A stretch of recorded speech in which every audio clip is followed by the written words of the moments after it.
नमः नमो सिद्धाणं नमो आयर्याणं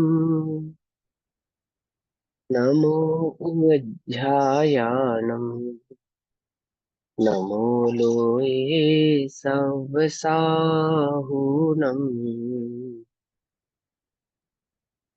ओंकारं बिन्दुसंयुक्तं नित्यं ध्यायन्ति योगिनः कामदं मोक्षदं चैव ओंकाराय नमो नमः।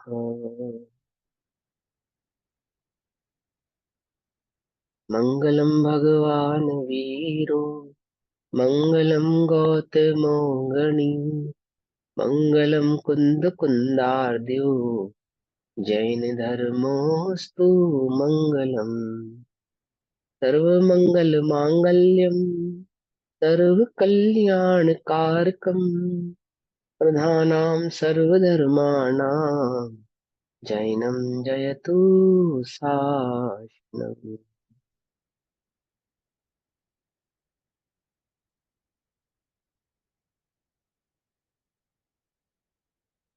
नमः समे साराय सानुभूत्य चिकासते चित्स्वभावाय भावाय सर्वभावान्तरच्छिदे।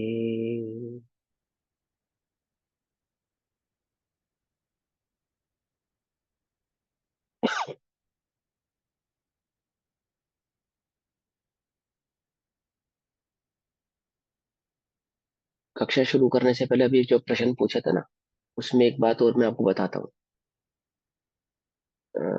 धर्म के संदर्भ में, धर्म सापेक्षता के संदर्भ में बाबूजी युगल जी ने एक बात और कही है। उन्होंने ये कहा है कि आत्मा में कुछ धर्म ऐसे होते हैं जिनका अभाव भी हो जाता है। समझे? कुछ धर्म रूप शक्तियां ऐसी होती हैं आत्मा की, उनका अभाव हो जाता है सिद्ध दशा में। जब सिद्धत्व प्राप्त होता है ना, उसका अभाव हो जाता है, क्योंकि वे पर सापेक्ष होती है। जैसे उन्होंने उदाहरण दिया कि एक व्यक्ति है, तो वह माँ की अपेक्षा से पुत्र है, पत्नी की अपेक्षा से पति है, बहन की अपेक्षा से भाई है। ठीक। और वो कोई डॉक्टर भी हो सकता है, इंजीनियर भी हो सकता है। ठीक है ना? तो उसमें दो अपेक्षाएं हो गई, एक पर सापेक्ष अपेक्षा, एक स्व सापेक्ष अपेक्षा। तो माँ पत्नी के नहीं रहने पर तो पति नहीं रहेगा, है ना? या बहन के नहीं रहने पर तो भाई नहीं रहेगा। समझे ना मेरी बात को? पुत्र मर जावे तो पिता कौन, किसका पिता कहलाएगा? या उत्पन्न ही ना हो, है ना? शादी ही ना हो या पत्नी मर जावे तो पति किसका कहलाएगा? लेकिन यानी कि पत्नी के अभाव में पति की योग्यता का अभाव हो जाता है, पुत्र की अभाव में पिता होने की योग्यता का अभाव होता है। लेकिन जो वह डॉक्टर या इंजीनियर है, वो उसकी स्वयंगत योग्यता है, उसका तो कभी अभाव होगा नहीं, का तो कभी अभाव होगा नहीं। तो ऐसे ही आत्मा में मूर्तिक और अमूर्तिक ऐसे गुण हैं। तो कुछ गुण धर्म जो होते हैं वो सापेक्ष होते हैं, कुछ पर सापेक्ष होते हैं। ठीक है ना? तो पर सापेक्षता से अमूर्तिकपना, मूर्तिकपने का अभाव हो सकता है धर्म में, कोई बड़ी बात नहीं है। एक बात ये, दूसरी बात तरीका ये है कि वहां मूर्तिक का मतलब आकार भी है, मूर्ति का मतलब सिर्फ रूप होना ऐसा नहीं है। एक दोहा आपने सुना होगा कि जिन मूरत देखी जैसी, है ना प्रभु? वो क्या है कि प्रभु तुमको जिसने जैसा देखा तुम्हारी मूरत को वैसे ही दिखाई। अपेक्षा का यानी भाव सापेक्ष कथन भी होता है मूरत के संदर्भ में, कि गुण कि आपके जैसे देखे जाकी वैसे ही जाकी रही मान्यता जैसी, जिन हाँ मूरत जाकी रही, देखी तिन हाँ तैसी। वैसी, हाँ जाकी रही मान्यता जैसी, जिन मूरत देखी तिन वैसी। ठीक है। तो अब यहाँ पे भी इस बात को समझना पड़ेगा कि ये जो मूर्त शब्द है, ये मूर्त का शब्द हमेशा रूपित्व नहीं होता, रूपित्व नहीं होता इसका अर्थ हमेशा। इसका अर्थ संदर्भ की अपेक्षा से बदलता है। ठीक है ना? अब मूर्तिक और मूर्तिक को हम रूपित्व की अपेक्षा से समझते हैं कि वो रूपित और अरूपित अलग चीज है। और यहाँ मूर्तिक और अमूर्तिक साकार और निराकार इस अपेक्षा से है। ठीक है ना? जैसे हिंदुओं में एक मान्यता है कि ईश्वर मात्र साकार है, एक मान्यता है कि ईश्वर मात्र निराकार है। तो ईश्वर आकार है या निराकार है? तो जैन दर्शन में क्या समझाया? अर्यंत भी ईश्वर है, साकार है। सिद्ध भी ईश्वर है, निराकार है। ठीक है ना? कि कौन सी अपेक्षा से वो साकार है और कौन सी अपेक्षा से वे निराकार है। ठीक है ना? ऐसे मतलब सर्वथा अगर उस अपेक्षा को समझोगे तो समझ में नहीं आएगी, अपेक्षा को अपेक्षा से समझोगे तो अवश्य समझ में आएगी। ठीक है ना? इसीलिए वहां पे अलाप पद्धति आदि ग्रंथों में, प्रवचन सार में भी, समय सार जी में भी, और भी कई जगह पे इन बातों को, इन बिंदुओं को आपको जगह जगह पे समझाएंगे, अपेक्षाओं के बिंदुओं को बहुत अच्छे से स्पष्ट करेंगे। जैसे जीव में जीवत्व की सिद्धि भी हुई और अजीवत्व की भी सिद्धि है। समझे? ठीक है ना? तो ऐसे समझना, उसमें कोई बात नहीं है। ज्ञान की भी सिद्धि है और अज्ञान की भी सिद्धि है, कोई दिक्कत नहीं है। ज्ञान गुण की अपेक्षा से ज्ञान है और अन्य गुणों में ज्ञान नहीं होने से अज्ञान है। तो अज्ञान का अर्थ हमेशा मिथ्यात्व ही नहीं होता, अज्ञान का अर्थ ज्ञान नहीं होना भी होता है। जैसे पुद्गल को अज्ञानी कहा जाता है, तो पुद्गल को अज्ञानी कहने का मतलब ये नहीं कि पुद्गल मिथ्या दृष्टि है या उसके पास कम ज्ञान है या क्या उसके पास उल्टा ज्ञान है। ज्ञान नहीं है की अपेक्षा से अज्ञानी। ठीक? जैसे पुद्गल में जड़त्व है और आत्मा में अजड़त्व है। शक्तियों में है ना, अजड़त्व नाम की एक शक्ति है ना आत्मा में, चिदी शक्ति का, अजड़त्व रूप शक्ति को चिदी शक्ति कहते हैं। ऐसे ही पुद्गल में जड़त्व नाम की शक्ति है, अचिदी रूप जड़त्व शक्ति है। जैसे यहाँ चिदी रूप अजड़त्व है, वहां अचिदी रूप जड़त्व है। पकड़ में ही बात, नहीं पकड़ में? अपेक्षाओं को समझना पड़ेगा, है ना? हाँ, ये चीज है। अब यहाँ हम पढ़ते हैं गाथा कि हमारा स्वाध्याय चल रहा है श्री समय जी ग्रंथ का। और श्री समय जी में स्वाध्याय हम सभी आचार्य अमृत चंद्र देव द्वारा रचित आत्म ख्याति टीका के माध्यम से कर रहे हैं। इसमें कर्ता कर्म अधिकार गाथा नंबर 113, 114 और 115, पेज नंबर 194, 194 नंबर पेज, गाथा नंबर 113, 114 और 115 का भाव चल रहा है। इससे पिछली गाथाओं में ये समझाया कि पुद्गल का कर्ता पुद्गल ही है, अन्य कोई उसका कर्ता नहीं है। और पुद्गल, इन गाथाओं में समझाएंगे कि पुद्गल और आत्मा के बीच में एकत्व नहीं है। यदि कोई पुद्गल और आत्मा के बीच में एकत्व मानेगा तो क्या होगा? दोष खड़ा होगा। कैसा दोष खड़ा होगा?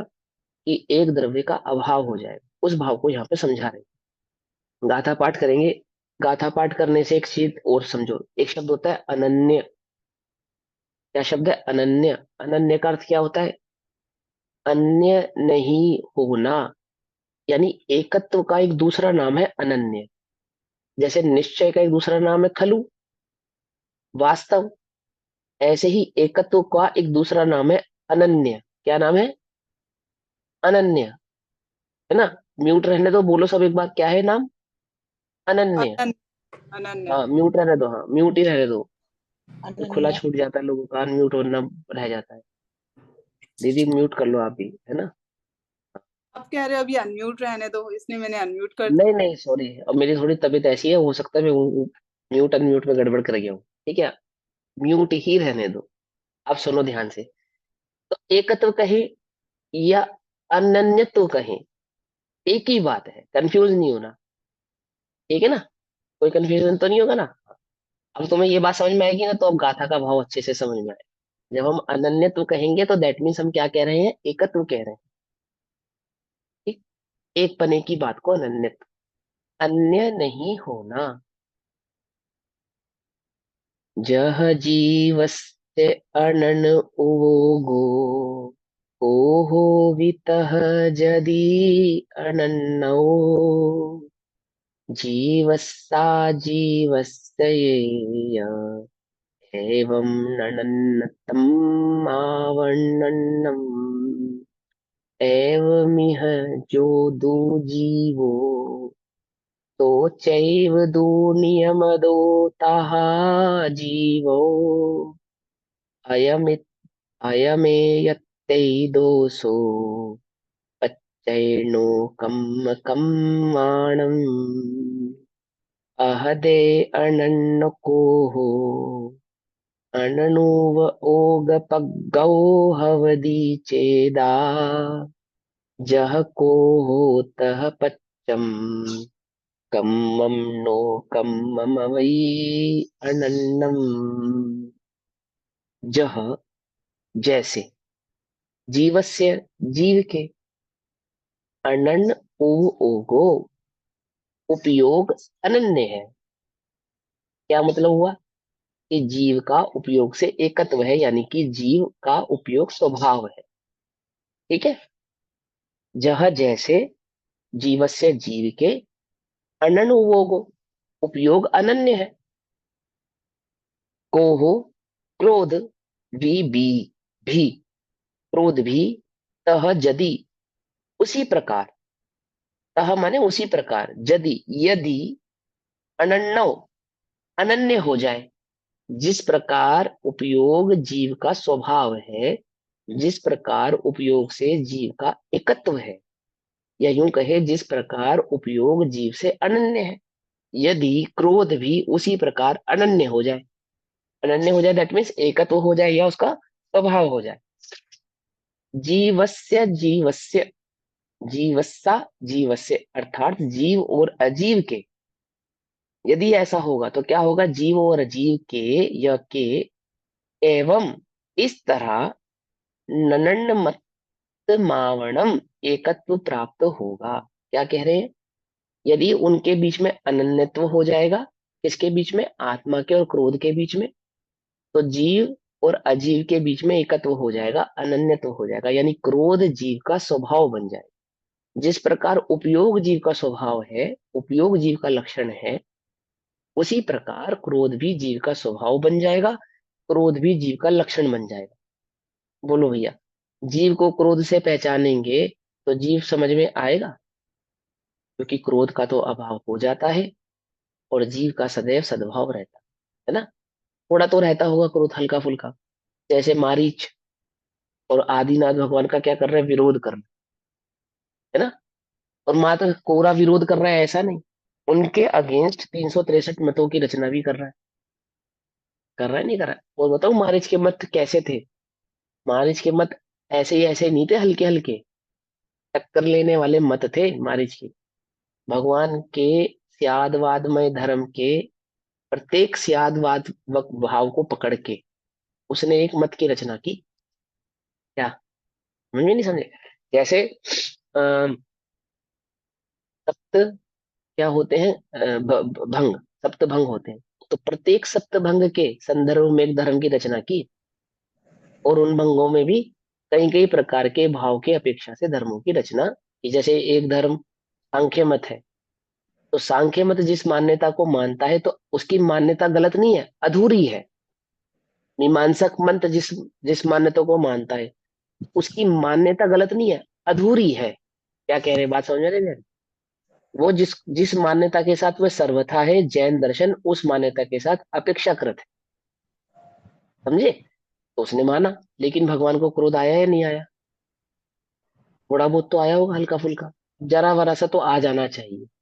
नहीं कि भाई ऐसा, प्यार से समझाया होगा उसको, दिव्य ध्वनि में आया होगा कि देख बेटा ऐसा नहीं करते, तो अपना ही पोता है ना, और 24वें नंबर पे तीर्थंकर भी बनेगा, ऐसे अच्छा नहीं लगता, लोक में अपवाद होगा, ऐसा भी नहीं कहा। क्रोध तो किया ही नहीं, तो राग तो किया होगा, है नहीं किया, क्यों नहीं किया, क्योंकि अनन्यत्व होने के कारण। क्या कहा, जीव का क्रोध राग द्वेष आदि भावों से अनन्यत्व होने के कारण उनका सद्भाव उस आत्मा में रहता नहीं है।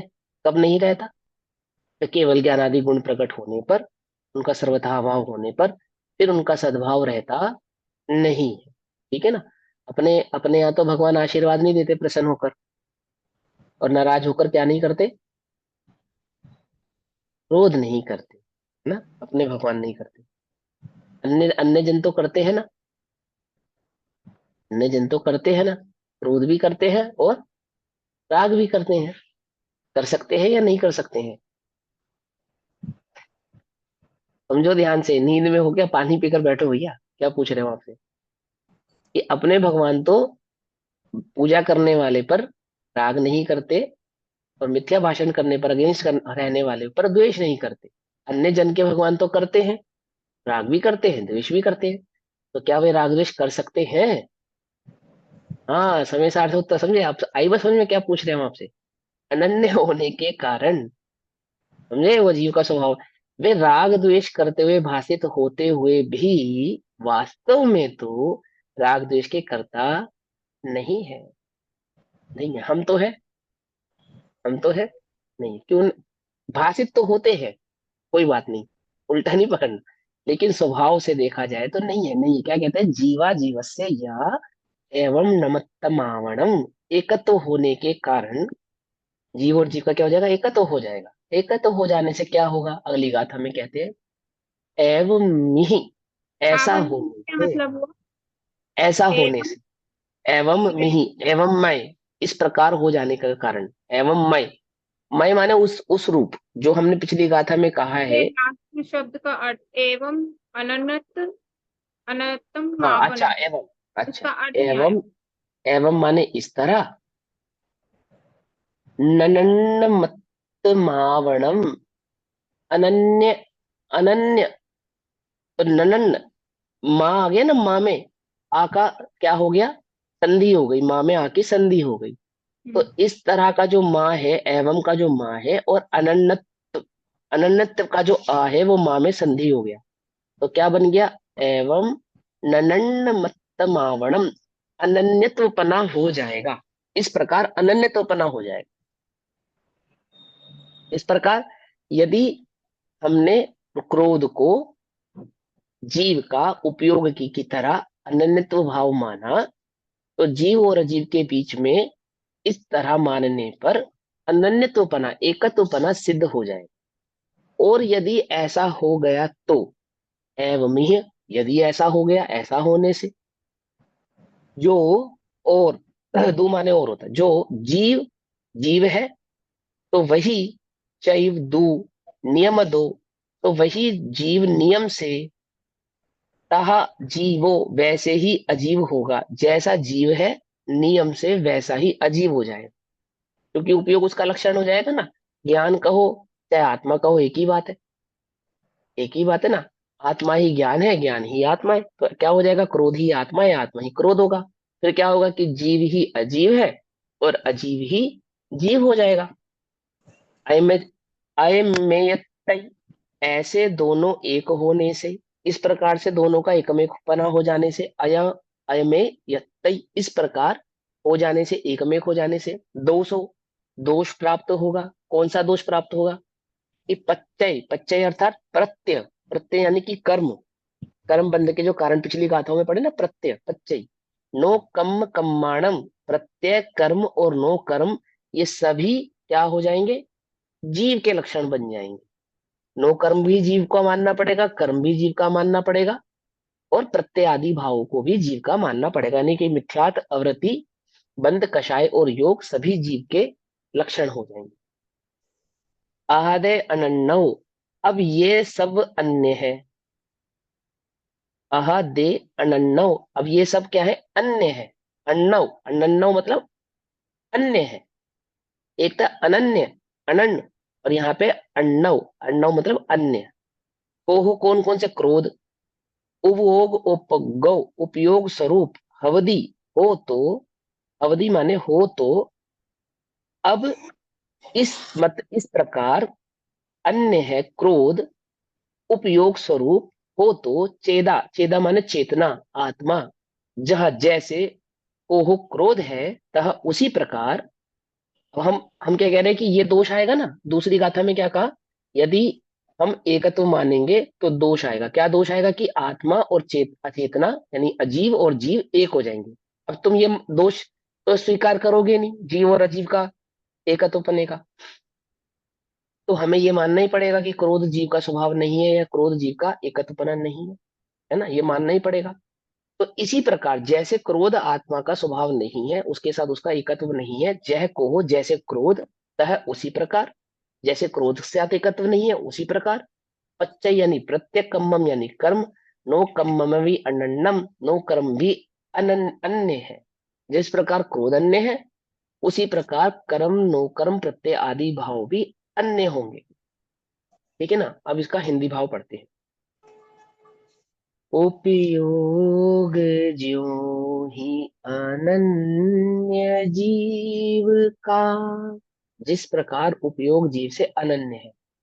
उपयोग जो ही अनन्य जीव का, क्रोध त्यों ही जीव का।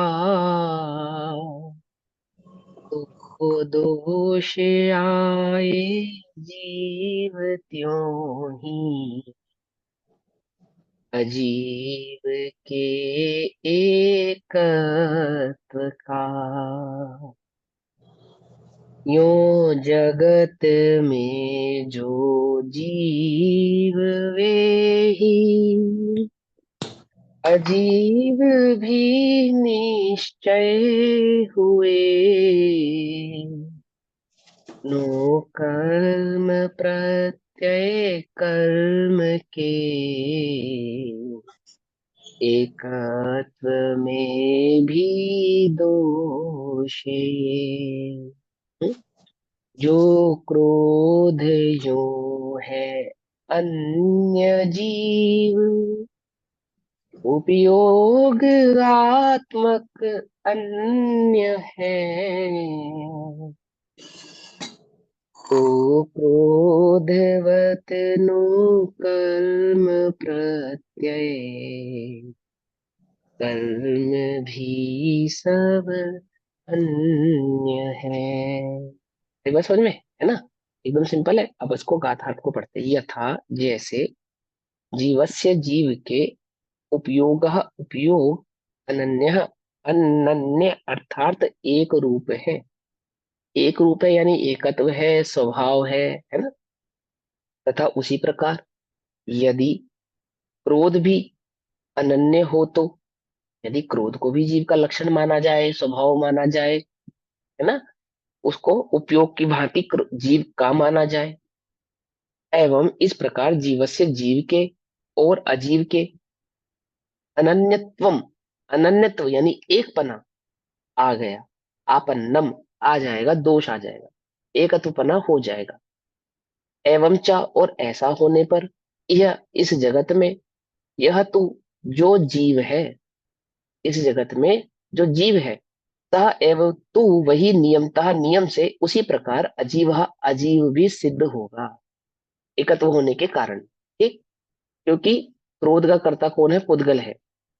और यदि क्रोध के भाव को तुमने जीव का माना, तो पुद्गल को जीव के साथ एकत्व मानना पड़ेगा, मानना ही पड़ेगा तुमको, है ना। दोनों के अन्यत्व होने में यह दोष आएगा।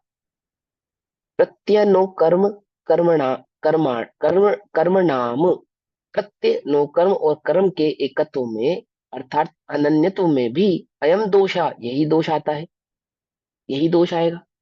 ठीक, अब यदि इस दोष के भय से, अब तुम्हें ये समझ में आ गई ना बात कि उद्गल और जीव के बीच में एकत्वपना हो जाएगा। अब इस दोष के भय से यदि तेरे मत में, तेरे मत में क्रोध अन्य है, यदि तू ये बात मानता है, तेरे मत में, तेरी मति में, तेरी बुद्धि में ये बात आती है कि नहीं नहीं भैया, क्रोध तो अन्य है, क्रोध तो जीव का स्वभाव नहीं, तो और उपयोगात्मक उपयोग स्वरूप चेतयिता आत्मा अन्य है, जैसे क्रोध अन्य है, आत्मा अन्य है, तो यथा उसी प्रकार जैसे क्रोध है वैसे ही प्रत्यय भी है, कर्म भी है और नो कर्म भी आत्मा से अन्य ही। तू पहले क्रोध को क्या कह रहा था? आत्मा का स्वभाव कह रहा था, एकत्वपराध समझ रहा था, क्रोध का कर्ता आत्मा को मान रहा था। अब तू ये कहता है कि क्रोध तो आत्मा, आत्मा क्रोध का कर्ता नहीं है, आत्मा और क्रोध में एकत्व नहीं हो सकता। तो भाई जिस प्रकार आत्मा और क्रोध में एकत्व नहीं हो सकता, उसी प्रकार प्रत्यय नो कर्म और कर्म आदि में भी एकत्व नहीं हो सकता, क्योंकि समान होने से यही दोष जो क्रोध के साथ एकत्व होने में दोष आएगा, वही दोष प्रत्यय नो कर्म कर्म आदि के एकत्व में भी आएगा। ठीक, ठीक है। जैसे जीव के उपयोगमयत्व के कारण, उपयोगमयत्व के कारण, स्वभाव के कारण, लक्षण के कारण जीव से उपयोग अनन्य अभिन्न है। ठीक है ना, जीव से उपयोग कैसा है? अनन्य है, यानी कि एकत्व है। उपयोग माने ज्ञान और दर्शन। ठीक है, यहाँ पे उपयोग का अर्थ क्या है? ज्ञान और दर्शन। जैसे जीव का ज्ञान और दर्शन स्वभाव है, ज्ञान और दर्शन ही जीव है, एकत्वपना है, उसी प्रकार यदि जड़ क्रोध भी अनन्य ही है, यदि ऐसी प्रतिपत्ति की जाए, इस प्रकार की प्ररूपणा की जाए, इस प्रकार से कहा जाए, इस प्रकार के वचन कहे जाए, इस प्रकार से वस्तु को माना जाए, वस्तु का संदर्भ इस प्रकार से दिया जाए। प्रतिपत्ति का समझ में आया ना? प्रतिपत्ति का मतलब कहा जाए, वस्तु को सिद्ध किया जाए, इस प्रकार से माना जाए, उसका प्रतिपादन किया जाए, है ना, इस प्रकार से। तो चिद्रूप, चिद्रूप यानी कि जो चेतन चेतनामय है, चिदी शक्ति है ना, चिदी शक्ति, चिदी शक्ति के कारण आत्मा कैसा हो गया? चिद्रूप हो गया। तो चेतना कहो, चिद्रूप कहो, आत्मा कहो, एक ही बात है, ठीक। तो चिद्रूप और जड़ के, यानी जो चेतन रूप है चिदी शक्ति होने के कारण, और चिदी शक्ति का लक्षण क्या था? अजड़त्व रूप। याद है ना, 47 शक्तियों में पढ़ा था ना, अजड़त्व रूप। इसलिए जड़ के साथ संधि करने में यहाँ पे इसको चिद्रूप लिया है, क्योंकि चिद्रूप का अर्थ ही होता है अजड़त्व रूप, है ना। तो क्या कहते हैं? तो चिद्रूप और जड़ के, यानी कि जिसमें अजड़त्वपना है उसके और जिसमें जड़पना है उसके, दोनों के साथ क्या होगा? अनन्यत्व के कारण, एकत्व के कारण जीव को उपयोगमयता की भांति, जैसे जीव ज्ञान और दर्शन जीव का लक्षण है, उसी की तरह जड़ क्रोधमयता भी आ जाएगी, क्रोध भी जीव का लक्षण बन जाए, वह जड़त्व भाव भी आत्मा का लक्षण बन जाएगा। जब जड़त्व भाव आत्मा का लक्षण बन जाएगा, तो उसे चिद्रूप कोई क्यों कहेगा? क्योंकि चिद्रूप का तो अर्थ ही यही होता है जो अजड़त्व स्वभाव वाला हो। समझे ना, यहाँ पे चिद्रूप शब्द क्यों लिया, ये भी बात समझ में आ गई ना, है ना। और ऐसा होने से तो जो जीव है वह अजीब सिद्ध होगा, क्योंकि उसके पास क्या है? जड़त्व है, जड़त्व भाव होने के कारण वो क्या हो जाएगा? अजीव हो जाएगा, जीव तो रहेगा ही नहीं, है ना। इस प्रकार अन्य द्रव्य का लोप हो जाएगा, यानी कि इस प्रकार जीव द्रव्य का तो लोप हो जाएगा, क्योंकि जिन जिन में जड़ गुण पाया जाएगा ये सब तो जड़ पुद्गल के ही लक्षण है, पुद्गल ही कहलाएंगे, जीव तो कोई कहलाएगा नहीं, क्योंकि जीव का लक्षण तो चिद्रूप है। चिद्रूप यानी कि अजड़त स्वभाव वाला, और अजड़त भाव आप अभाव मानते हो, उसमें क्रोध का सद्भाव मानने से उसको जड़ मानना पड़ेगा। तो चेतना का यानी आत्मा का क्या होगा? कि उसका अभाव हो जाए। ऐसा कोई द्रव्य एग्जिस्ट ही इस जगत में नहीं करेगा, एक्सेप्ट ही नहीं कर सकते हम कि कोई चेतना नाम का द्रव्य है, कोई चिद्रूप नाम का द्रव्य है, एक्सेप्ट ही नहीं होगा, ठीक। इस प्रकार अन्य द्रव्य का लोप हो जाएगा। इसी प्रकार अब जिस प्रकार तुमने क्रोध का सद्भाव माना, इसी प्रकार प्रत्यय नो कर्म और कर्म भी जीव के अनन्य है, ऐसी प्रतिपत्ति में भी यही दोष आता है, ठीक है ना। जिस वही दोष जो क्रोध आदि को मानने में आएगा, वही दोष नो कर्म प्रत्यय, है ना, आदि भावों को मानने में भी आएगा। अब यदि ऐसा इस दोष के भय से यह स्वीकार किया जाए कि, अब तुम्हें ये बात समझ में आ गई कि ये कितनी बड़ा ब्लंडर मिस्टेक होने वाली है अगर हमने क्रोध को जीव का स्वभाव मान लिया, ठीक है ना, कितनी बड़ी गड़बड़ होने वाली है। अब यदि तुम ये मानते हो कि नहीं नहीं भैया, जीव में चिद्रूपपना होने के कारण जड़ भाव तो नहीं हो सकता, नहीं हो सकता, ये तुम अभी तुम्हारी ये बात समझ में आ गई। तो यदि तुम ऐसा मानते हो, तुम्हें ये भय है कि हाँ हाँ जीव का लोप हो जाएगा, तुम्हें ये बात समझ में आ गई, तो तुम ये भी स्वीकार करो क्या, कि उपयोगात्मक जीव अन्य ही है और जड़ स्वभाव क्रोध अन्य ही है। ये दो भिन्न भिन्न द्रव्य है, ये दोनों कैसे है? एक नहीं है, ये दो भिन्न भिन्न द्रव्यों के भिन्न भिन्न भाव है, एक द्रव्य के भाव नहीं है, ठीक है ना। पीले कपड़े पे रखी हुई स्फटिक पीली भाषित होवे तो कोई दोष नहीं है, यदि उसको पीला मान लिया जावे तो फिर वह स्फटिक नहीं रहेगी। क्या कहा? पता है क्या? स्फटिक नहीं रहेगी, क्योंकि स्फटिक कहते ही उसे हैं जो स्फटिक यानी कि बिना रंग के स्वभाव वाली हो, क्रिस्टल स्वभाव वाली। स्फटिक का अर्थ होता है क्रिस्टल, क्रिस्टल भाव भाव वाले वस्तु को ही तो स्फटिक कह सकते हैं, है ना। और जब तुम उसका रंग ही मान रहे हो, जब तुमने ये स्वीकार ही कर लिया कि पीलापन उसका भाव है, तो उसे जगत में स्फटिक कौन कहेगा? फिर तो वह स्फटिक नहीं रहेगी, फिर कोई अन्य रत्न भले ही बन जाए जैसे पुखराज आदि, परंतु वह स्फटिक तो रहने वाली नहीं है। क्या अंतर होता है स्फटिक और पुखराज में? कि स्फटिक नाम की ही मणि का एक भाई होता है, सेमी प्रेशियस समझ लो स्टोन, जिसके अंदर एक पीले रंग का भाव होता है, उसको पुखराज कहते हैं, है ना। जिसमें लाल रंग का भाव उसको रूबी कहते हैं, जिसमें हरे रंग का भाव उसको पन्ना कहते हैं, ठीक। और जिसका कोई भाव ना हो, नेचुरली जो कोई भाव ना हो, उसे स्फटिक कहते हैं। और आपने ये मान लिया कि वो पीलापना जो है वो स्फटिक का स्वभाव है। कब कैसे मान लिया आपने? वो पीले रंग के संयोगिक वस्तु के आधार से देखने पर उस पीलेपन को यदि तुमने उसका स्वभाव मान लिया तो क्या दोष आएगा?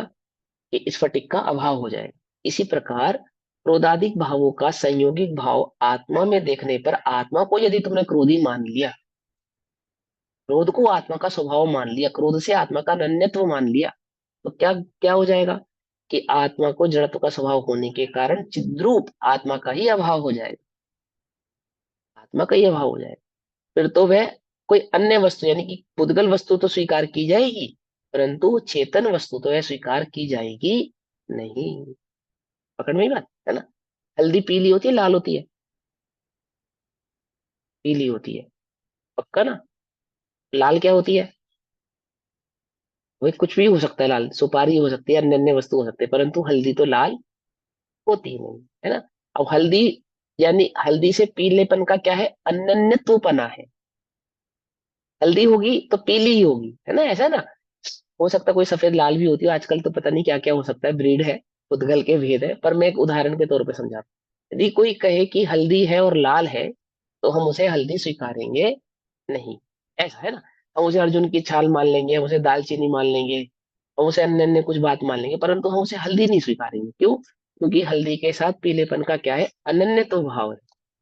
ऐसे ही आत्मा का क्रोध के साथ क्या है? अनन्यत भाव नहीं है। क्रोध का अनन्यत भाव जैसे हल्दी का पीलेपन के साथ है और लाल रंग के साथ नहीं, ऐसे ही क्रोधमय भाव के साथ आत्मा का सद्भाव मानने पर आत्मा क्या होगा? कि आत्मा आत्मा नहीं रहेगा, हम उसे आत्मा नहीं स्वीकारेंगे। स्वीकारेंगे क्या? वो रहेगा ही नहीं, वो गुण होने के कारण। ठीक है ना?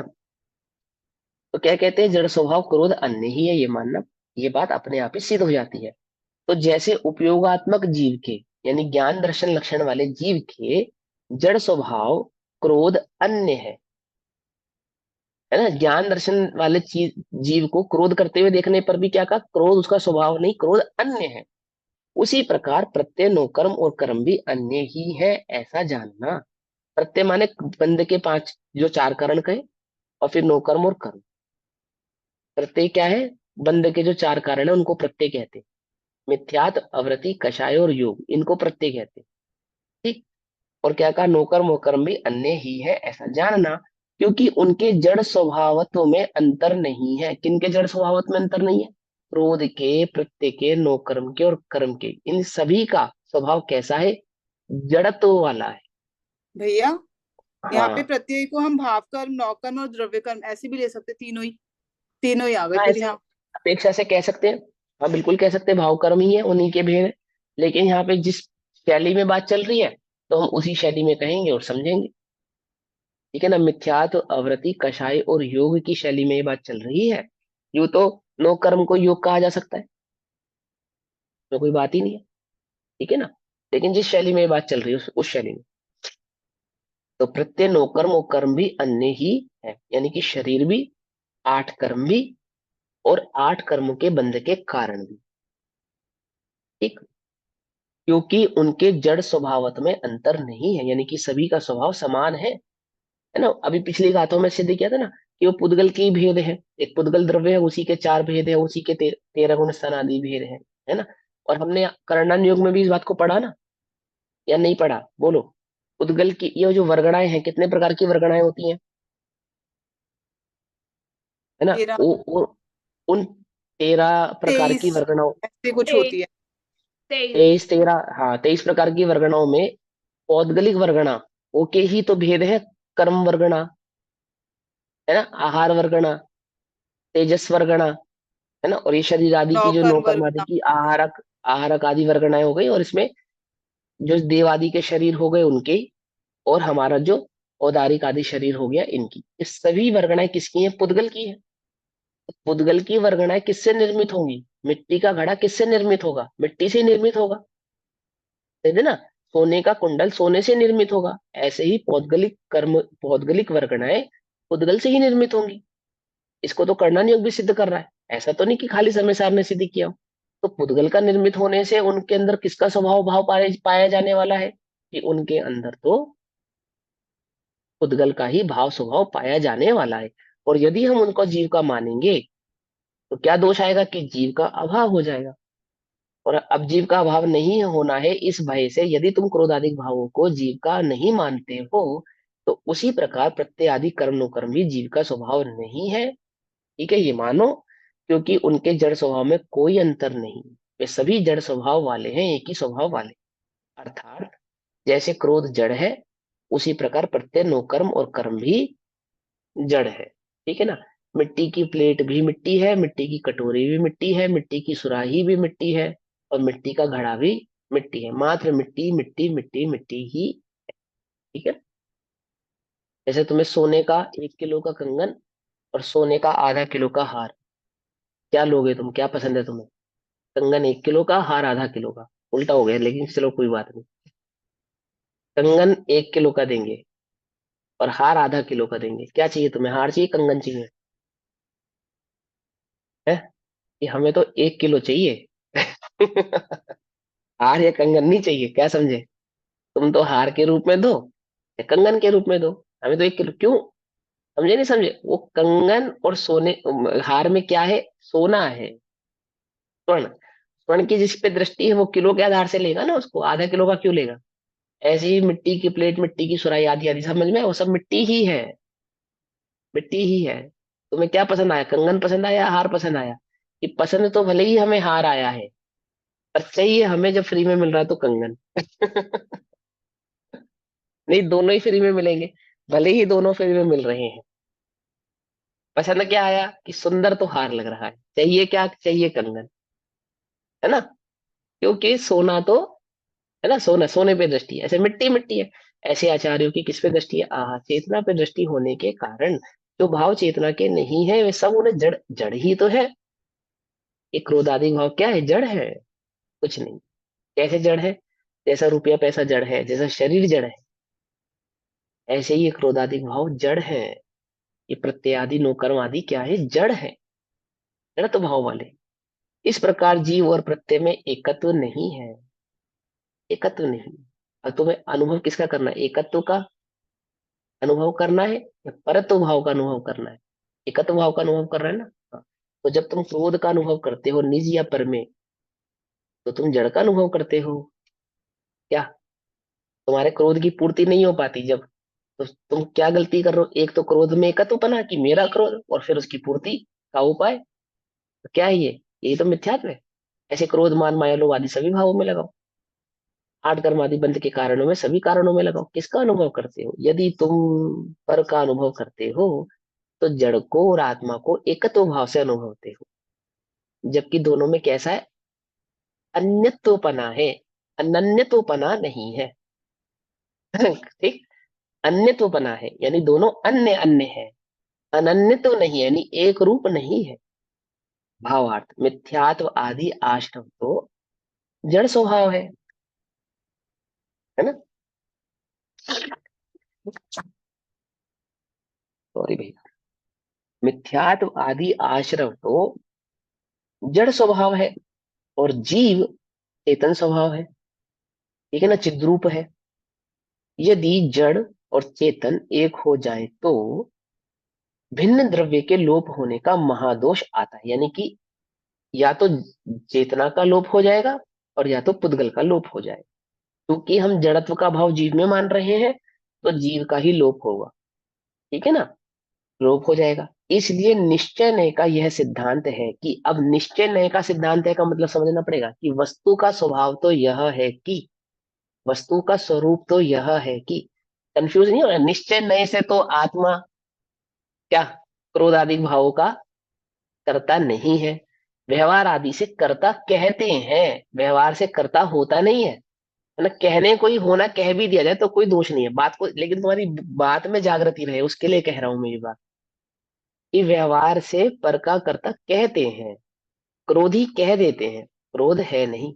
ठीक है। और नयों में तो आपको पता ही है क्रोध किस, निश्चय नय से और अशुद्ध निश्चय नय आदि बात तो है ना। तो इसलिए निश्चय नय का यह सिद्धांत है कि आश्रव और आत्मा में क्या नहीं है, एकत्व नहीं है, यानी वस्तु को स्वभाव से देखा जाए, वस्तु को स्वरूप से देखा जाए, वस्तु को देखा जाए, समझा जाए, तो ये बात स्पष्ट हो जाती है कि जो आश्रयवादी भाव है वे आत्मा के गुण नहीं है, आत्मा का कर्म नहीं है, और आत्मा का भाव भी नहीं है। गुण, कर्म और भाव में क्या अंतर है? गुण का मतलब होता है स्वभाव, भाव का मतलब होता है पर्याय, और कर्म का मतलब होता है उसका कार्य। तो एक अर्थवाची भी होते हैं और तीनों को अलग अलग प्रकार से नहीं। ना वह आत्मा की पर्याय है भाव, ना वह आत्मा उनका करता है कर्म, और ना ही आत्मा में इस प्रकार का कोई गुण है। पकड़ में ही बात। तो सिद्धांत आश्रम और आत्मा में क्या नहीं है? एकत्व नहीं है। अब सांख्य मतानुयायी शिष्य के प्रति उद्गल द्रव्य का परिणाम स्वभाव सिद्ध करते हैं, यानी कि जिसकी मान्यता कैसी है? जैसे सांख्य मतियों की मान्यता है। ठीक है ना? कोई सांख्य मतियों का शिष्य आचार्य के समक्ष बैठा है ऐसा नहीं है ना। हम ही कब सांख्य मति हो जाते हैं, मीमांसक हो जाते हैं, हमें ही नहीं मालूम चलता। मान्यता के आधार पर यदि तुम्हारी मान्यता में कोई ऐसा भाव है जैसा सांख्य मति मानते हैं, ठीक, अब सांख्य मतानुयायी शिष्य के प्रति उद्गल द्रव्य का परिणाम स्वभावतः सिद्ध करते हैं, अर्थात सांख्य मत वाले प्रकृति और पुरुष को अपरिणामी मानते हैं, उन्हें समझाते हैं। प्रकृति और पुरुष को मतलब, प्रकृति और पुरुष क्या होता है? पुरुष माने आत्मा, ठीक, और प्रकृति माने क्या होता है? ये सांख्य मत के प्रकृति अनुसार, प्रदेश वो नहीं, वाले नहीं, देखो जड़ और कर्म। चेतन, बस आपकी भाषा में समझो, जड़ और चेतन, बस। पुरुष माने चेतन, प्रकृति माने जड़, ठीक है। उन दोनों को ही अपरिणाम स्वभावी वाला मानते हैं, यानी ये आत्मा की कोई पर्याय नहीं होती ऐसा मानते हैं, पुद्गल की कोई पर्याय नहीं होती ऐसा मानते हैं। जबकि आत्मा की और पुद्गल की पर्याय होती है, अपरिणामी होता हुआ भी परिणामी होता है। ये बात समझाई थी ना आपको? तो अच्छे से स्पष्ट होनी चाहिए। आत्मा परिणामी है या अपरिणामी है? ये परिणामी भी है और अपरिणामी भी है ना। परिणामी भी है और अपरिणामी भी। तो कोई ऐसा माने कि आत्मा परिणामी नहीं है, प्रकृति और प्रदेश अपरिणामी ही है, तो उन्हें ये बात समझाते हैं। क्या समझाते हैं? कि गाथा नंबर 116, 17, 18, 19 और 20, इन 5 गाथाओं में इस भाव को समझेंगे। इस भाव को हम मंडे को पढ़ेंगे। तब तक के लिए सभी को जय जिनेन्द्र। ओम नमः सिद्धेभ्यः। निज निधि निज में बताई यह अनंत पुकार है, उसके लिए जिनवाणी माँ को वंदना शत बार है। नमो